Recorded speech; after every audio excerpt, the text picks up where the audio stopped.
Huminga ako ng accomplishment nyo dahil first day of school. Okay, umupo. Kumuha ng ballpen. Checkan natin. May ballpen na lahat?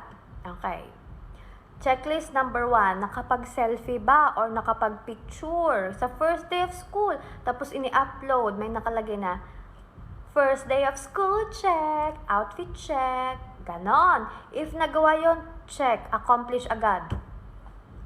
Diba? Priorities. Next, number 2. Nakapagsayaw ba? Nakagawa ba ng dancer na tan tan tan tan tan? If nagawa yon, nakapag-TikTok, 2 points ka na. Like, yan yung mga importante na dapat hindi mo kinakalimutan sa first day of school. That's essential.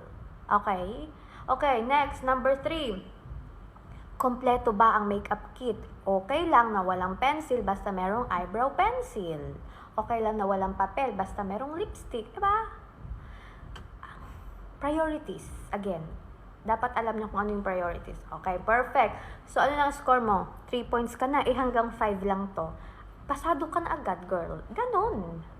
Okay, 4. Nakapag-pogi hunting ba? Like, alam niyo na ba kung saang section merong pogi? If nagawa nyo na like, oh my gosh, 4 points ka na. You're doing amazing, sweetie. Last na.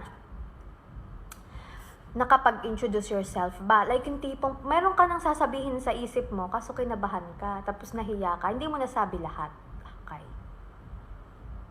5 out of 5. So, if ang score mo, i-comment down below ay 5 out of 5, perfect.